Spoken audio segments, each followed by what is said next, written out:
continuer ce qu'on a débuté la semaine passée dans Apocalypse 3, à partir du verset 7. Nous avons lu, et nous allons relire ce matin les versets 7 à 13 concernant l'Église de Philadelphie. Apocalypse 3, verset 7. Écrit à l'ange de l'Église de Philadelphie, voici ce que dit le Saint, le véritable, celui qui a la clé de David. Celui qui ouvre et personne ne fermera, celui qui ferme et personne n'ouvrira. Je connais tes œuvres. Voici parce que tu as peu de puissance, que tu as gardé ma parole et que tu n'as pas renié mon nom. J'ai mis devant toi une porte ouverte que personne ne peut fermer. Voici, je te donne quelques-uns de ceux de la synagogue de Satan, qui se disent juifs et ne le sont pas, mais qui mentent. Voici, je les ferai venir se prosterner à tes pieds et reconnaître que je t'ai aimé. Parce que tu as gardé la parole de la persévérance en moi, je te garderai aussi à l'heure de la tentation qui va venir sur le monde entier pour éprouver les habitants de la terre. Je viens bientôt, retiens ce que tu as, afin que personne ne prenne ta couronne. Celui qui vaincra, je ferai de lui une colonne dans le temple de mon Dieu, et il n'en sortira plus. J'écrirai sur lui le nom de mon Dieu, et le nom de la ville de mon Dieu, de la nouvelle Jérusalem qui descend du ciel d'auprès de mon Dieu, et mon nom nouveau. Que celui qui a des oreilles entende ce que l'Esprit dit aux églises. Amen. Amen. Seigneur, on est tellement reconnaissant que tu nous donnes une parole qui est claire, une parole qui est certaine. Seigneur, une parole que ton Esprit désire qu'on entende et dont on a besoin d'entendre. Et on te prie qu'on ait des oreilles pour l'entendre. On te remercie ce matin en ton nom. La semaine passée, on a commencé à regarder ça. On a regardé un peu concernant l'Église de Philadelphie. On a regardé le témoignage qui est rendu que le Seigneur rend de lui-même. Et puis, comment est-ce qu'il est saint, il est véritable, il est celui qui a la clé de David. Et j'aimerais apporter une petite correction de ce que j'ai dit la semaine passée concernant la clé de David. Genre, j'ai mentionné à propos de Eliakim, qui est une typologie de Christ. Dans Ésaïe 22, 22, ça nous dit qu'Eliakim a reçu la clé de David, mais j'avais mentionné pour ouvrir le temple ou fermer les portes du temple. Mais ce n'est pas les portes du temple, c'est les portes de la ville, parce qu'il était gouverneur, il n'était pas souverain sacrificateur. Par contre, Jésus est souverain sacrificateur, il est roi. Et il ferme les portes, autant du temple qu'il ferme les portes du royaume également, où il ouvre les portes du royaume. Amen. Donc, c'est une petite correction. Mais on a regardé à ces choses-là la semaine passée, et puis on a commencé à regarder à ce que Jésus affirme à l'Église. On a dit qu'il affirme qu'il connaît ses œuvres sans aucune élaboration, mais on a regardé ça ensemble. C'est une personne qui pratique la parole de Dieu. Hein? Parce qu'on a été créés justement pour de bonnes œuvres, n'est-ce pas? On a regardé également que le Seigneur affirme l'amour qu'ils avaient pour lui et sa parole, parce qu'ils ont gardé sa parole et on a regardé ça ensemble. Il a affirmé également son amour pour eux, hein, qu'elle a emmené des gens qu'elle allait connaître, qu'il les a aimés. Et je crois qu'on a terminé avec, il affirme également sa protection. Et on va regarder ça un petit peu plus tard dans ce qu'il assure. Non seulement qu'il affirme qu'il va les protéger, mais il assure qu'il va les protéger. Et Gérard, ce matin, a lu un verset, justement, qui confirme ça. Parce qu'il dit, l'Éternel garde tous ceux qu'il aime et il détruit tous les méchants. Et ça, c'est un point qui est très important. L'Éternel garde tous ceux qu'il aime. Et ici, il leur dit, je vous aime. Est-ce qu'on a une garantie? Et c'est pour ça qu'on va voir ça dans ce que le Seigneur assure. Mais ce qu'il affirme, c'est qu'il va les garder. Et je vous ai mentionné que c'est bien qu'à la maison, vous pouvez regarder différentes choses que le Seigneur affirme à cette Église-là. Une chose qu'il affirme, c'est qu'il affirme leur mission. Il affirme la mission de l'Église. Nous avons reçu un mandat, frères et sœurs, de la part du Seigneur, et c'est lui qui ouvre les portes. Regardez ce qu'il nous dit Hein? Il dit, c'est au verset 9, il dit, verset, 8, ça nous dit que, voici parce que tu as peu de puissance, que tu as gardé ma parole et que tu n'as pas renié mon nom, j'ai mis devant toi une porte ouverte que personne ne peut fermer.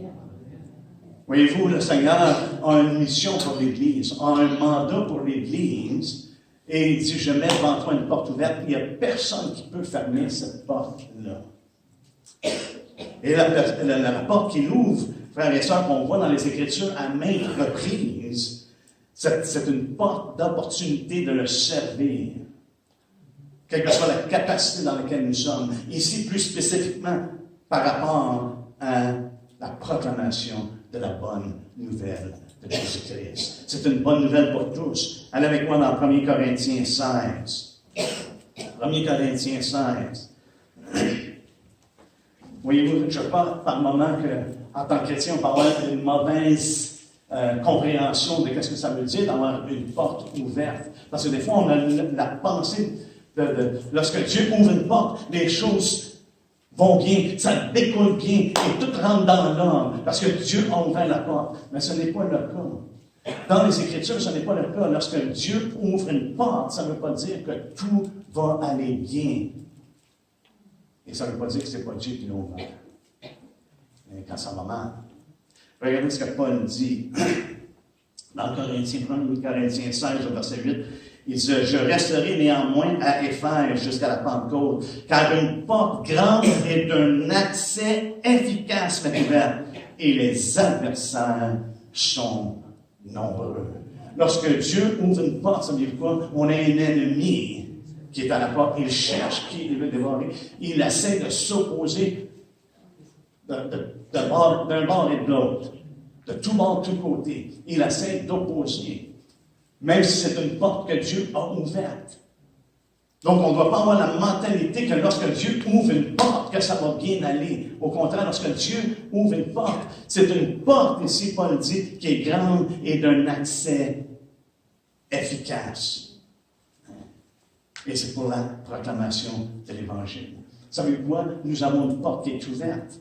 Tant que l'Église est encore ici, tant que nous sommes encore sur cette terre, Dieu ouvre une porte afin qu'on puisse proclamer la bonne nouvelle de Jésus-Christ. Parce qu'il est le seul nom qui a été donné, n'est-ce pas? Il n'y en a pas d'autres noms.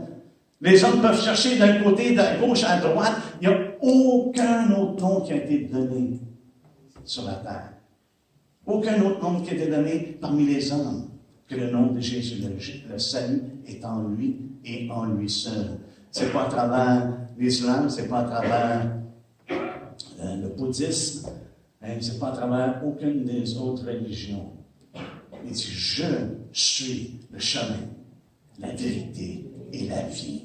Nul ne vient au Père, nul ne vient à Dieu que par moi. Ça, c'est ce que Jésus a dit. Et ça exclut toute autre religion. Ça exclut toute autre manière de venir à Dieu. C'est pas comme le pape a mentionné dernièrement lorsqu'il dit que toutes les voies mènent à Dieu. Toutes les religions mènent à Dieu. C'est juste une façon différente d'y arriver. Faux. C'est un mensonge.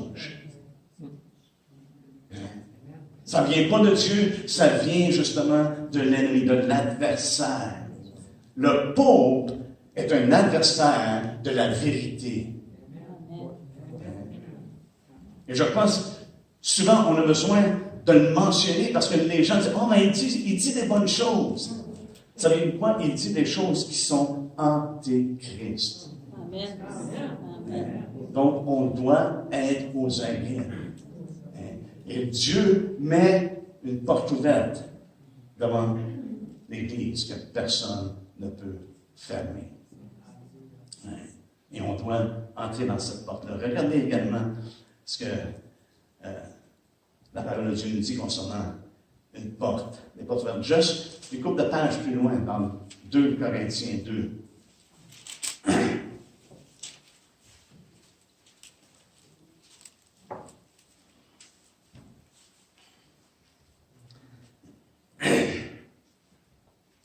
Ça nous dit au verset 11, on ne veut pas laisser à Satan l'avantage sur nous, car nous n'ignorons pas ses desseins. Au reste, lorsque je fus arrivé à Troas pour l'évangile de Christ, quoique le Seigneur m'ait ouvert une porte, je n'eus point de repos d'esprit, parce que je ne trouvais pas Tite, mon frère. C'est pourquoi, ayant pris congé d'eux, je partis pour la Macédoine. Imaginez-vous, Dieu ouvre une porte à Paul. Et Paul dit, mais j'ai pas de repos dans mon esprit parce que je trouve pas mon frère Tite. Le fait que Dieu ouvre une porte, ça ne veut pas simplement dire, ah, ok, je dois rester là parce que la porte est ouverte. On doit apprendre à être conduit par l'Esprit de Dieu. Voyez-vous, Jésus, lorsqu'il est rentré dans le désert, une des choses que j'ai remarqué, et encore ce matin, c'est que Jésus était rempli de l'Esprit. Rempli de l'Esprit. Il est allé dans le désert. Il a été conduit par l'Esprit. Ça dit, il est rempli de l'Esprit, conduit de l'Esprit. C'est une chose d'être rempli de l'Esprit. C'est une autre chose d'être conduit par l'Esprit. Voyez, Paul était rempli de l'Esprit. Dieu lui a ouvert une porte, mais il a été conduit. Il dit, il y a quelque chose en moi qui dit, non, il faut que j'aille le voir. Hein? Et regardez ce que ça dit par là-dessus. Il dit, parce qu'il ne trouvait pas, c'est pourquoi j'ai pris congé d'eux, je partis pour la Macédoine, au verset 14, grâce soit rendue à Dieu qui nous fait toujours triompher en Christ. Amen. Et qui répand par nous en tout lieu l'odeur de sa connaissance. Nous sommes en effet pour Dieu le parfum de Christ parmi ceux qui sont sauvés et parmi ceux qui périssent. Aux uns une odeur de mort, donnant la mort, aux autres une odeur de vie, donnant la vie. Et qui est suffisant pour ces choses? Car nous ne falsifions point la parole de Dieu comme font plusieurs. Mais c'est avec sincérité, mais c'est de la part de Dieu que nous parlons en Christ devant Dieu. Voyez-vous, même si la porte est ouverte à un endroit, à cause de ce qui se passait dans son cœur, il y a quoi qui ne va pas? Conduit par l'Esprit, il dit, Dieu nous a fait triompher pareil, là où ce qu'il était. Et la parole de Dieu a été proclamée. Et c'était un parfum de vie pour les uns et un parfum de mort pour les autres. Mais il a continué. Hein? Donc, il y a des fois que Dieu ouvre une porte, mais il y a des moments où l'Esprit nous mène à... Oh. Voyez-vous, Dieu a fermé la porte aussi. Hein? On voit que Jésus a fermé la porte pour Paul, pour aller en Asie. À 2 reprises, Dieu a fermé la porte. Mais il l'a conduit. Il a ouvert une porte en Macédoine. Donc, c'est important. Non seulement on veut être rempli de l'Esprit, mais on veut être conduit de l'Esprit. Amen. On veut être conduit par l'Esprit.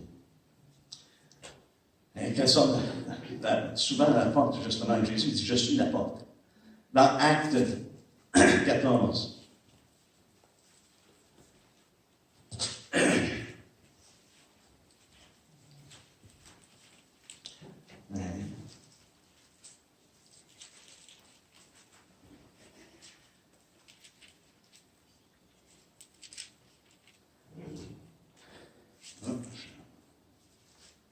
C'est qu'il y a une dessin de changer de place, mais ça, j'ai dans le mauvais chapitre. Je suis même dans le mauvais livre. Ça, c'est fort. Wow. Il a fermé la porte. Il est en train d'en ouvrir une nouvelle. OK. Acte 14. Après que Paul et Barnabas avaient prêché, ils reviennent à Antioche et ils donnent témoignage. Et le témoignage qu'ils rendent, au verset 27, ça dit, après leur arrivée, ils convoquèrent l'Église et ils racontèrent tout ce que Dieu avait fait avec eux et comment il avait ouvert aux nations la porte de la foi. C'est Dieu qui ouvre la porte de la foi. Parce que accès était donné maintenant aux païens d'entrer. Et nous avons cette porte qui est ouverte là, frères et sœurs, d'annoncer la parole de Dieu à tous ceux qui vont l'entendre. Parce que la porte de la foi est ouverte. Les gens peuvent venir à Christ par la foi. Nous, on a une porte de la proclamer et Dieu ouvre. Dans cette proclamation-là, Dieu ouvre la porte de la foi pour ceux qui veulent venir. Amen. Amen. Et regardez ce que ça dit dans Colossiens 4. On va terminer avec cela concernant la porte. Paul demande dans Colossiens 4, Paul demande justement que les gens prient pour lui. Au verset 2, il dit, persévérez dans la prière, veillez avec action de grâce, priez en même temps pour nous, afin que Dieu nous ouvre une porte pour la parole, en sorte que je puisse annoncer le mystère de Christ pour lequel je suis dans les chaînes et le faire connaître comme je dois en parler. Lorsqu'il parle à l'Église de Philadelphie, c'est une Église que Dieu a mis une porte ouverte et ils doivent entrer dans cette porte-là. Ils sont fidèles de marcher selon la porte qui est ouverte devant eux. Et souvent, on regarde l'Église de Philadelphie, oh, c'est l'Église à la fin des temps, c'est comme ça qu'on peut être, c'est comme ça qu'on peut être. On doit être impliqué de la même manière, de marcher dans la porte qui est ouverte, à travers la porte qui est ouverte, et de proclamer l'Évangile de Christ. Et dans l'histoire, c'est possible que c'était l'Église de Philadelphie qui a envoyé des missionnaires en Inde. Ils ont été fidèles à l'appel de Dieu. Qu'est-ce que Dieu leur a donné? Mais la chose qui me frappe concernant cette Église-là, parce que si je vous demandais, est-ce que vous voulez être dans l'Église de Philadelphie? Qui ici aimerait être identifié avec l'Église de Philadelphie? Hein? Je dirais la plupart d'entre nous, on veut être identifiés avec l'Église de Philadelphie. Avec l'Église de Smyrne, c'est un peu plus tard, parce qu'il dit, il y en a qui vont être jetés en prison, sois fidèle même jusqu'à la mort. OK. Mais il n'y a pas de choses comme ça avec l'Église de Philadelphie, hein, n'est-ce pas? Mais regardez ce que ça dit. Parce qu'aujourd'hui, on a une confusion concernant la puissance de Dieu. Regardez comment est-ce que Jésus regarde l'Église. Il dit, voici, parce que tu as peu de puissance. Oh my! On veut être l'Église de la fin des temps. Oh! Et Jésus la regarde et il dit, parce que tu as peu de puissance, que tu as gardé ma parole et que tu n'as pas renié mon nom, j'ai mis une porte ouverte devant toi. C'est une Église qui ne dépendait pas d'elle-même. C'est une Église qui n'était pas vraiment affluente en tant que telle. C'est une Église, je crois, qui consiste de qu'est-ce que Paul dit aux Corinthiens, qui consiste de choses folles, de choses viles. Là, ça ne dépend pas sur sa propre puissance, sur sa propre force, mais elle dépend de Dieu. Elle dépend de la grâce de Dieu. C'est le type d'église, je crois, que le Seigneur regarde. Et voyez-vous, lorsqu'il dit « parce que tu as peu de puissance », ce n'est pas dans un sens de reproche. Voyez-vous, Jésus avait dit « vous allez être baptisés de l'Esprit et vous allez recevoir une puissance. Vous allez être revêtus d'une puissance. Vous allez être mes témoins. » Mais il dit à l'Église ici « tu as peu de puissance. » Et c'était bien parce que la façon que les gens regardaient l'Église, c'est comme « l'Église de Philadelphie, hey. » Voyez-vous, parce qu'on a l'idée de la puissance, c'est quand il y a des choses, il faut que ça brasse, il faut que ça bouge. Jésus ne regarde pas ça, il dit, j'ai mis une porte devant toi. Tu marches dans cette porte-là. Et ils ont accompli ce que Dieu les a envoyés. Ils avaient la puissance de l'Esprit pour témoigner son nom. C'est pas la puissance de Dieu qu'on peut être avoir des frissons pour Dieu. Mais c'est la puissance de Dieu afin qu'on accomplisse la volonté de Dieu. C'est la raison pour laquelle Jésus est rempli de l'Esprit. Il nous dit, vous allez être remplis de l'Esprit et conduits par l'Esprit. Mais lorsqu'on regarde dans ce passage-là, un petit peu plus loin, savez-vous ce que ça dit? Jésus, revêtu de la puissance de l'Esprit, quand il est sorti du désert.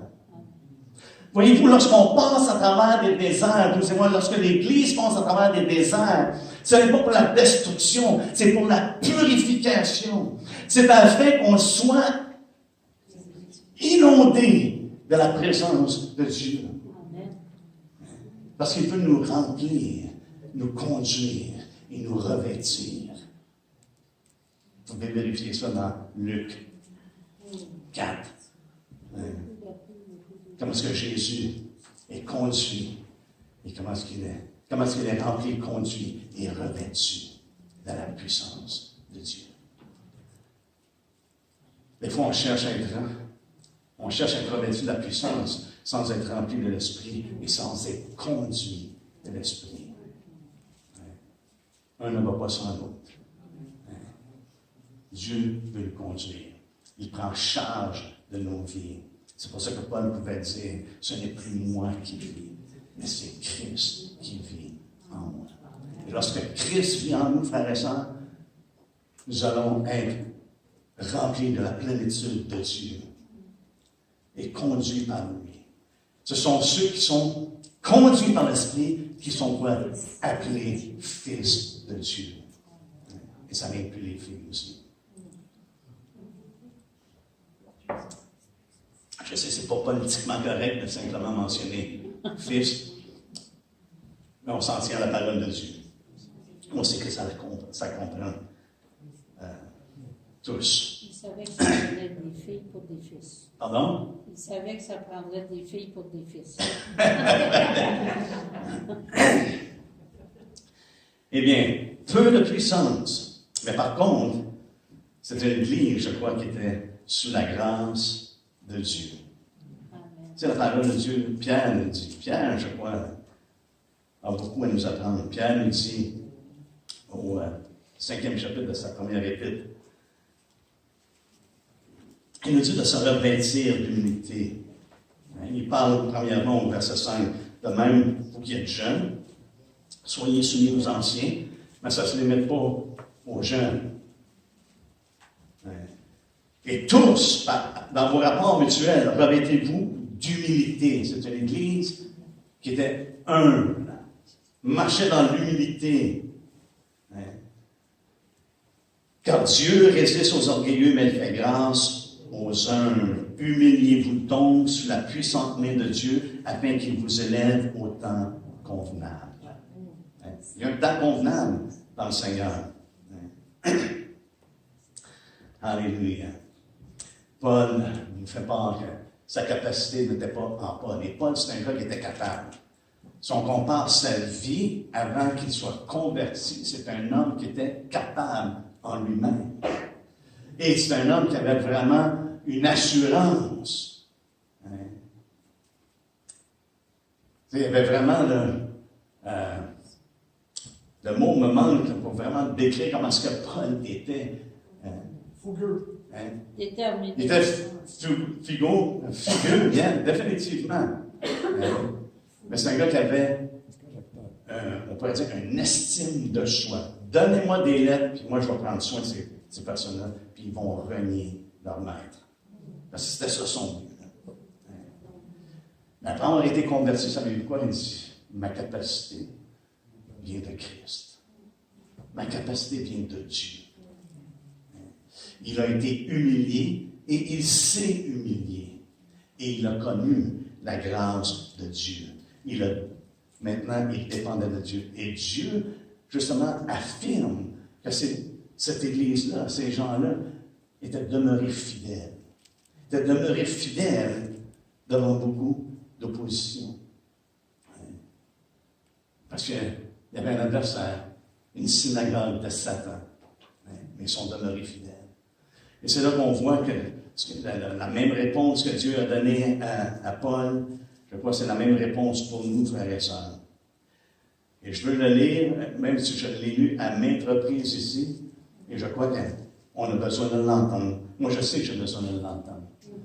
Parce qu'il y a quelque chose là-dedans qui ressort toutes les fois que je le lis, qui fait en sorte que, wow, dans 2 Corinthiens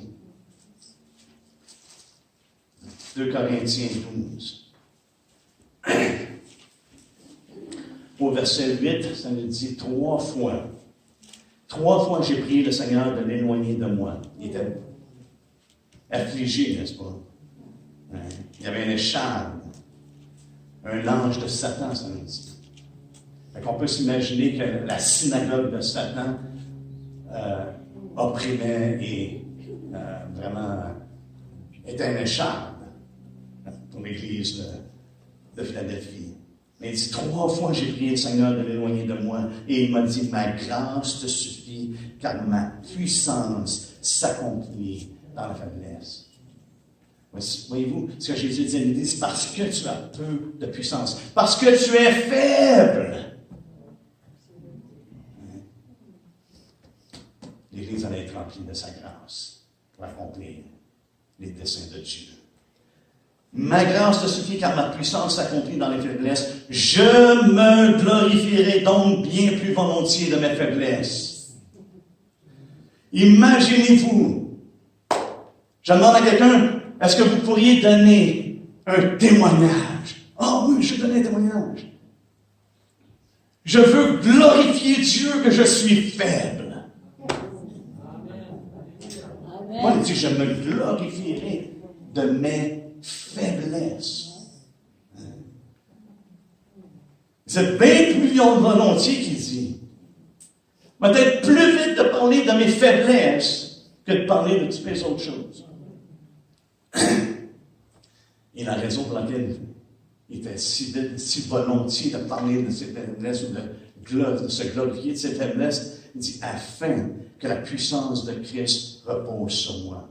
C'est pourquoi je me plais dans les faiblesses, dans les outrages, dans les calamités, dans les persécutions, dans les détresses pour Christ, car quand je suis faible, c'est alors que je suis fort.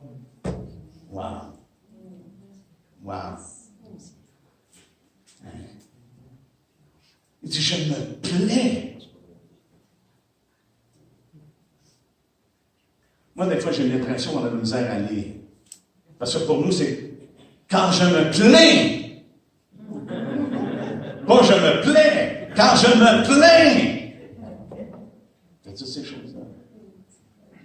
Mais Paul dit, je me plais. Pourquoi? Parce que la puissance de Dieu opère dans ces moments-là. Parce que je ne dépends pas de moi-même. Je dépends de lui. Je dépends de lui. Dieu n'a pas besoin de mes manigances pour glorifier son nom. Il n'a pas besoin de mon aide pour accomplir sa volonté. Il a simplement choisi de se servir de nous pour accomplir sa volonté. Mais il nous choisit dans nos faiblesses. Il œuvre à travers nos faiblesses. Comme ça, la gloire lui revient pour tout ce qui est accompli. Alléluia. L'Église a demeuré ferme, a demeuré fidèle, même devant l'opposition. Face à la menace, et probablement même la menace de mort, ils n'ont pas renié son nom, ils sont demeurés fidèles. Ils n'ont pas renié son nom. Ils ont gardé sa parole. Ça comprend de garder sa parole, n'est-ce pas? Ils ont demeuré fidèles dans la parole de Dieu. Ils ont demeuré fidèles dans le fait qu'ils n'ont pas renié son nom. Et souvent, ce qu'il y en a les gens justement reniés, c'est ce que Paul essayait de faire, c'était par la persécution, afin de ramener les gens de renier le nom de Christ. Et c'est lorsqu'on fait face justement à des difficultés, n'est-ce pas, qui est le danger de le renier. Lorsque Pierre a fait face à ce temps-là, lorsque, attends une minute, ils sont en train de le condamner, et d'être associé avec lui, là, c'était vraiment une menace, c'était un danger. Il l'a renié à 3 reprises. Frères et sœurs, dans les temps dans lesquels nous sommes, les moments vont venir où ce que les opportunités de renier son nom vont augmenter. Parce qu'on vit dans une société, dans un monde où ce que le monde rejette Christ. Et Satan va utiliser tous les moyens possibles pour nous emmener à renier son nom. Comment est-ce qu'on peut renier le nom de Christ? Et c'est simplement dire, moi je ne crois pas. Non, je ne le connais pas. Non, c'est plus que ça, frère et sœur. Parce qu'on peut renier son nom selon ce que la parole nous dit. par des hérésies, par de fausses doctrines. On peut renier son nom comment? En échangeant ou en changeant la grâce de Dieu, comme je l'ai dit. Il change la grâce de Dieu en dissolution ou en dérèglement et renie le nom du Seigneur. Pourquoi? Parce qu'il ne s'attache pas aux paroles saintes de Christ, les saintes paroles de Christ, ni à la doctrine qui est selon la piété. Donc, c'est quelque chose qu'on peut renier le nom du Seigneur de cette manière-là, en changeant sa grâce et en changeant l'enseignement qu'il nous a donné. Mais ils sont demeurés fermes dans la voie de la vérité. Le temps avance. Allez avec moi dans 2 Pierre. Dans 2 Pierre.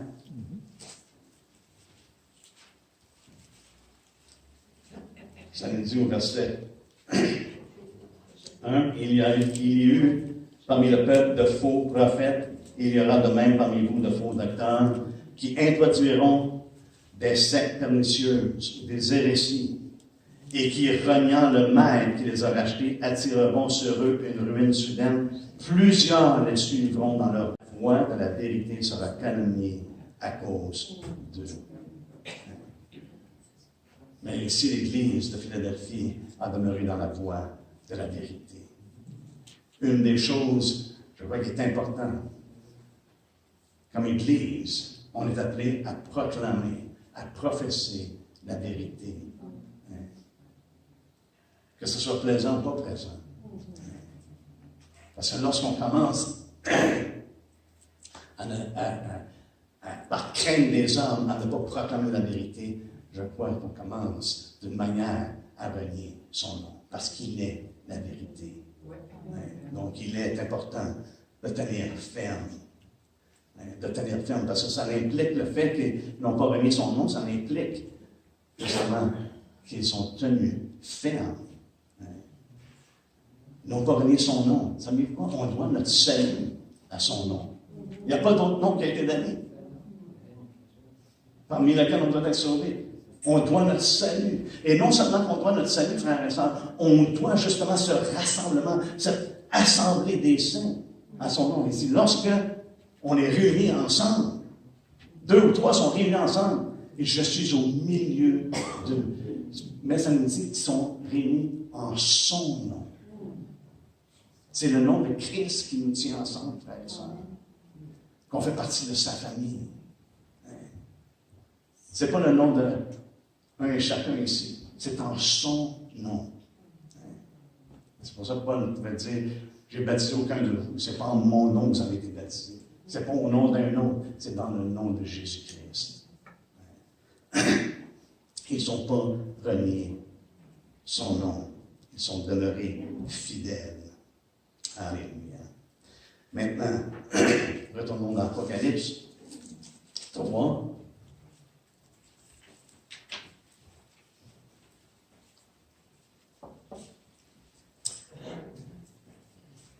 On a vu ensemble 7 choses que le Seigneur au moins affirme. Mais également, il leur les adresse et les avertit. Son adresse pour eux, c'est une parole d'encouragement. Il n'y a pas de reproche, mais il les encourage. Il les encourage comment? Il les encourage par sa venue, par son avènement. Regardez le verset 11, ça dit je viens bientôt. Alléluia. Je viens bientôt. C'est une parole qui devrait nous encourager, c'est le fait de réaliser que le Seigneur vient bientôt. Êtes-vous d'accord avec moi? Le Seigneur vient bientôt. Il venait bientôt, il y a 2000 ans, et il vient bientôt encore aujourd'hui. Parce que ça nous parle. Le fait qu'il vient bientôt, c'est qu'il va venir promptement, subitement. C'est une parole d'encouragement, c'est une parole de consolation. C'est une parole de consolation, ça nous console. Jésus dit, lorsque vous allez voir toutes ces choses qui vont se passer, toutes les choses, les guerres, les rumeurs de guerre, les tremblements de terre, toutes les familles, les choses, les malheurs qui vont se passer sur la terre. Lorsque nous allons voir toutes ces choses, il dit, levez la tête. Levez la tête. Pourquoi? Parce que la délivrance approche. Redressez-vous, ça veut dire que les gens ne quoi? Je sais, lorsqu'on voit tout ce qui se passe, des fois, ça peut être, oh, merde, décourageant. Une personne qui est découragée, oh, hein? Hier, c'est gratté dessus des pieds pendant qu'ils sont debout. Ils ont quasiment les bras à terre. Mais il dit, redressez-vous. Levez la tête. Parce que votre délivrance. Certaines traductions vont traduire délivrance, rédemption. Parce que votre rédemption approche. Mais le paiement final, c'est proche, là. Vous avez été racheté un grand prix. Votre rédemption approche, votre délivrance. On va être délivré de ce monde et de tout ce qui l'afflige. Redressez-vous et levez vos têtes. Mais également, je crois que c'est une parole d'encouragement parce que ça démontre leur amour pour lui. Tu sais, Paul a dit qu'il y avait une couronne qui nous était réservée, n'est-ce pas? Une couronne de justice. Mais il dit, c'est pas simplement pour moi. C'est pas une couronne qui est réservée simplement pour moi. Parce que lui, il était proche à son départ, il dit, c'est une couronne qui m'est réservée. Mais il dit, c'est pas simplement pour moi, mais c'est pour tous ceux qui auront aimé son avènement. Pour tous ceux qui auront aimé son avènement. Mais ça les encourage. Continuez d'aimer le Seigneur. Il s'en vient bientôt. Il vient bientôt. Il les encourage également de continuer dans l'obéissance, à garder la parole de persévérance en lui. C'est évident. C'est une parole d'encouragement. Vous avez gardé la parole parce que vous avez gardé la parole de la persévérance en moi. Je vous garderai. C'est une parole d'encouragement, de consolation qu'il leur donne. Frères et sœurs, ne baissons pas les yeux, mais plutôt levons les yeux. Parce que notre Rédempteur vit, on l'a chanté ce matin, notre Rédempteur vit et il vient bientôt. Amen. Et c'était l'encouragement qu'il donne à l'Église. Mais également, je crois qu'on pourrait dire quasiment comme par la bande, si on observe ce qu'il dit à l'Église, le Seigneur confirme et il vraiment les encourage par le fait que le Seigneur est à l'œuvre. Même si pour nous, des fois, c'est difficile de reconnaître que le Seigneur est à l'œuvre, le Seigneur est à l'œuvre. Il est à l'œuvre même dans des situations qu'on ne penserait même pas qu'il est à l'œuvre. Il est à l'œuvre parmi les hommes. Regardez ce qu'il dit au verset 9. Il dit, voici, je te donne quelques-uns de ceux de la synagogue de Satan, qui se disent juifs et ne le sont pas, mais qui mentent. Voici, je les ferai venir se prosterner à tes pieds et reconnaître que je t'ai aimé. Dieu est à l'œuvre. Ils vont œuvrer même dans une synagogue de Satan. Ils vont faire venir des gens qui vont reconnaître, qui vont aimer.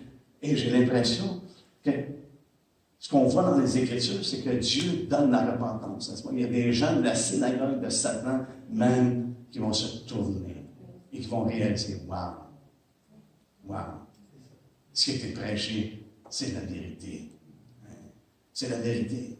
On doit être patient, frères et sœurs, parce que Christ est patient. Dieu est patient. Pierre nous dit dans sa deuxième épître, comment est-ce que le Seigneur est patient? 2 Pierre, au verset 3, concernant justement, le Seigneur ne tarde pas, au verset 9. Le Seigneur ne tarde pas dans l'accomplissement de la promesse, comme quelques-uns le croient, mais il use de patience envers vous, ne voulant pas qu'aucun périsse, mais voulant que tous arrivent à la repentance. Donc, son œuvre va au-delà de simplement l'Église de Philadelphie, mais ça se répand, même parmi ceux qui l'opposent. Paul est un témoignage de ça parce que lui-même était un qui opposait l'Église avant d'être converti à Jésus-Christ. Et le fait que, lorsqu'on passe à travers des moments difficiles, encore une fois, Pierre, mais dans sa première épître, il nous dit au chapitre 2, verset 12, d'avoir au milieu des païens une bonne conduite, afin que là même où ils vous calomnient, comme si vous étiez des malfaiteurs, ils remarquent vos bonnes œuvres et glorifient Dieu au jour où il les visitera. Dieu est à l'œuvre. Et il visite les hommes. Mais notre témoignage peut faire en sorte, si les hommes vont blasphémer Dieu, comme il le dit dans Romains 2, il dit, à cause de vous, les hommes blasphèment Dieu. Hein? Ou ici, Pierre dit, à cause de vous, lorsque Dieu les visite, ils vont recevoir cette bonne nouvelle. Hein? Ils vont un témoignage à rendre. Alléluia.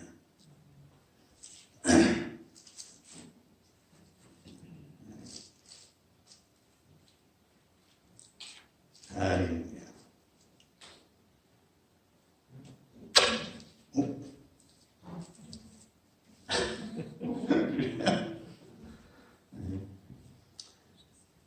Même le Seigneur, à travers quoi nous encourage en tant que serviteur de Dieu d'être doux dans notre approche et puis dans l'espérance que Dieu va accorder la repentance à ceux qui s'opposent à l'Évangile.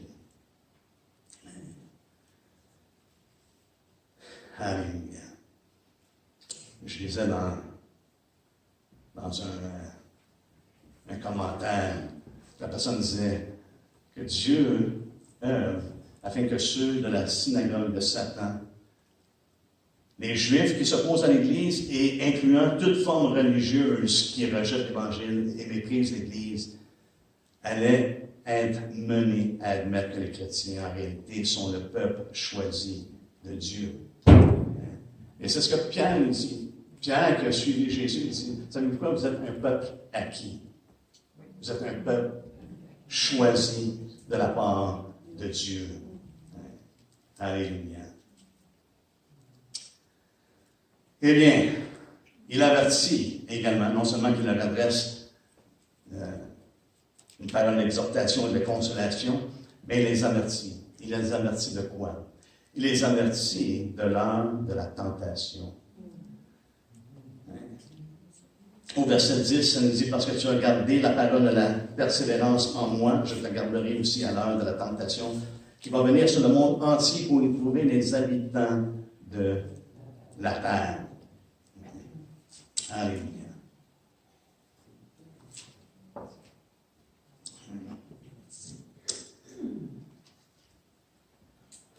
Il va y avoir un temps de tentation, une heure de tentation, qui va venir sur le monde entier. Et le Seigneur les avertit lorsqu'il dit, je viens bientôt. Il dit, je viens bientôt, retiens ce que tu as, afin que personne ne prenne ta couronne. On sait qu'il y a une heure de tentation qui vient. Et ici, l'avertissement que le Seigneur donne, ou qui nous rend au courant du danger qui est présent, il dit que personne ne prenne la couronne. Faites attention de ne pas perdre la couronne que vous avez. De ne pas perdre ta couronne. Ce n'est pas un diadème qui donne, c'est une couronne décorée. C'est une couronne en signe de prix de la victoire. Et c'est pour ça qu'on retrouve au sein des lettres que Paul écrit, souvent faisant référence justement de courir pour remporter le prix. De courir afin de remporter le prix. Et ici, dans l'Apocalypse, il dit, fais attention, prenez garde que personne ne prenne ta couronne, afin que personne ne prenne ta couronne. on doit retenir ce que nous avons. Et ça, c'est justement l'appel qu'il nous donne. Et regardez avec moi, on va prendre le temps de regarder à ça et puis on va terminer. Je pensais terminer aujourd'hui, mais il faudrait que je cours. Déjà, je cours. Et puis,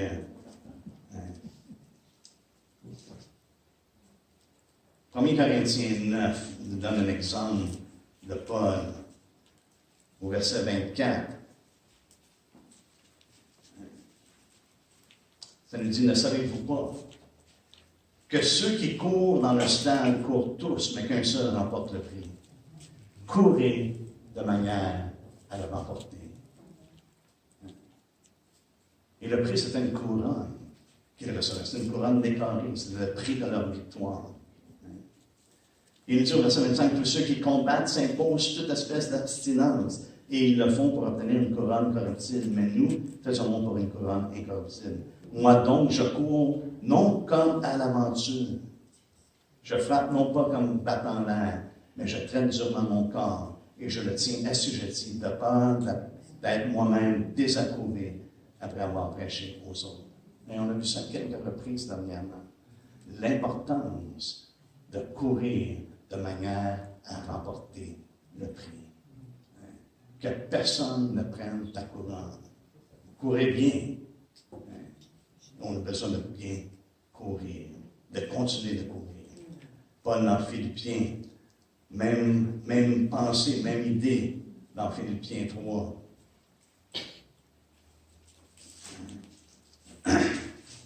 Lorsqu'il dit au verset 12, il dit, ce n'est pas que j'ai déjà remporté le prix. Il n'y a pas encore la couronne. Ou que j'ai déjà atteint la perfection, mais je cours pour tâcher de le saisir, puisque moi aussi, j'ai été saisi par Jésus-Christ. Et au verset 14, il dit, je cours vers le but pour remporter le prix de la vocation céleste de Dieu en Jésus-Christ. Je cours vers le but. Est-ce qu'on court vers le but ce matin? L'Église de Philadelphie est encouragée de courir vers le but. Retiens ce que tu as. Continue afin que personne ne prenne ta couronne. Parce que tu vas recevoir la couronne. Au temps du Seigneur. Dans Colossiens 2:18,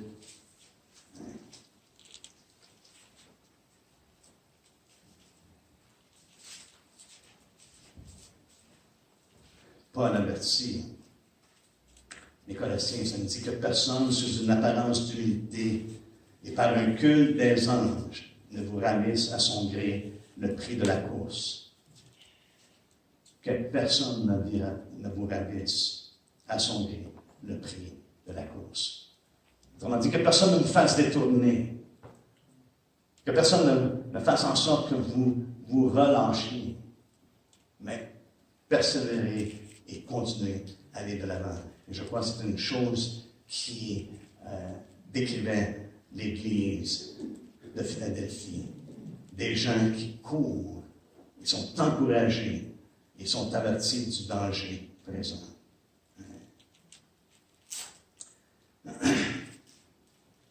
On sait, comme j'ai mentionné, que la récompense de la justice est donnée en prix aux véritables serviteurs de Dieu et de Christ. C'est pour ça qu'à toutes les lettres, ça nous dit « celui qui vaincra ». Celui qui vaincra. Et c'est là que les récompenses sont accordées.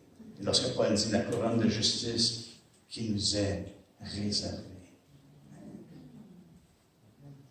Jésus dit à l'Église, tiens bon, continue, afin que personne ne prenne ta couronne. Et lorsque Paul a dit ça, c'est parce qu'il savait que son heure était arrivée. Et là, la couronne de justice qui nous est réservée, je t'avais d'en avoir. Je t'avais de la séduire. Fait qu'il les avertit de faire attention. Et il les appelle à garder courage et demeurer fidèles. Comment? Il leur dit de garder ou de tenir ce que tu as.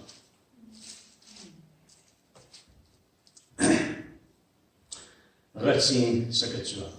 Ça, c'est l'appel que nous avons. On doit retenir ce que le Seigneur nous a donné. Et ça comprend quoi? Ça comprend de garder la foi, n'est-ce pas? La foi est une bonne conscience. Dans le 1er Timothée, vous vous souvenez-vous, ceux qui étaient ici, on a passé à travers le 1er Timothée. Dans le 1er Timothée, ceux qui ont perdu justement cette foi, cette bonne conscience-là, ça les a emmenés à faire un naufrage concernant la foi.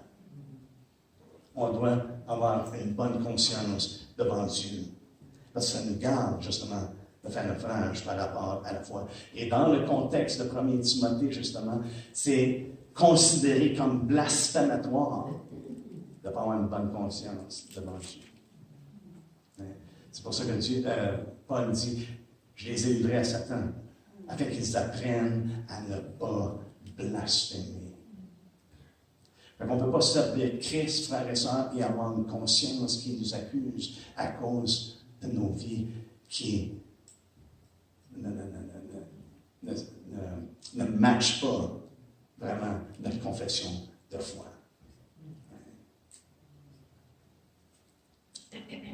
Donc, ça comprend.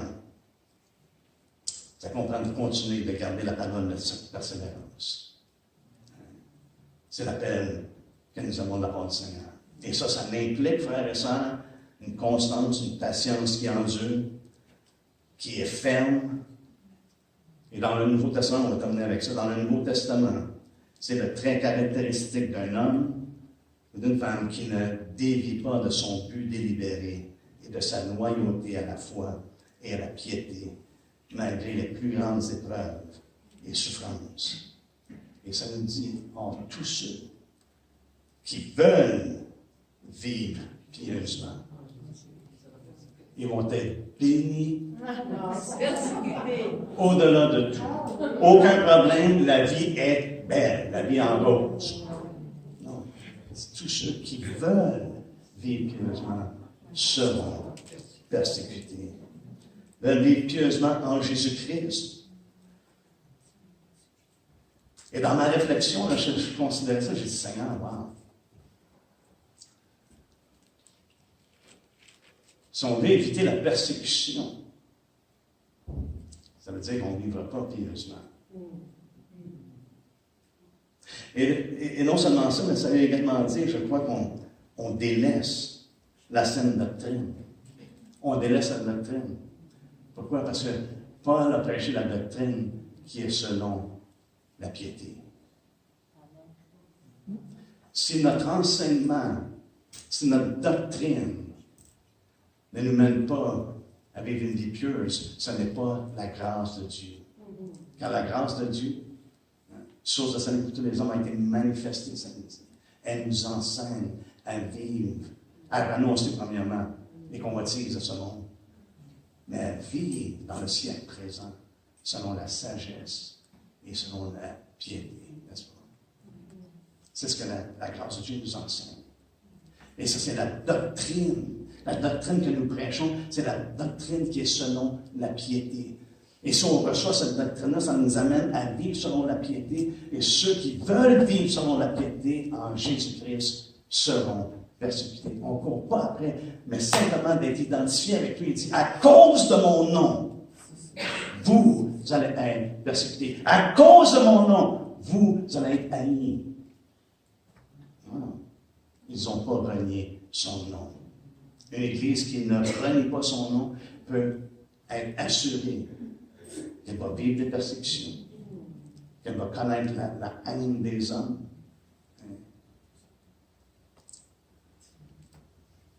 C'est peut-être pas une parole qui est vraiment...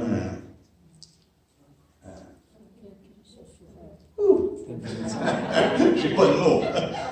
Mais en même temps aussi, je crois qu'une personne qui veut éviter la persécution, justement, c'est qu'une personne qui vient à rejeter la vérité. C'est la raison pour laquelle je dis ça, parce que Paul, on va terminer avec ce verset-là. J'ai déjà dit qu'on terminait avec. Mais là, c'est certain, on termine avec ce verset-là dans Tite. Allez avec moi dans Tite. Verset 1, premier chapitre.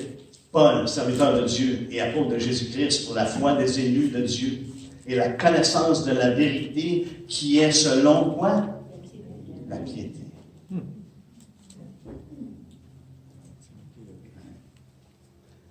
La doctrine qui est selon la piété, une personne a besoin de délaisser la doctrine, a besoin de délaisser la saine doctrine, parce que c'est selon la piété. Une personne qui cherche à éviter à tout prix la persécution va avoir besoin de renier la doctrine, ou de délaisser la doctrine, et de rejeter la vérité qui est selon la piété. Amen. Eh bien, la semaine prochaine, je pensais finir aujourd'hui, mais la semaine prochaine, c'est l'action de grâce. Et on va avoir un sujet de rendre grâce par les choses que Dieu assure à son Église. Alléluia. On va terminer avec ça la semaine prochaine. Est-ce qu'on peut se mettre ensemble?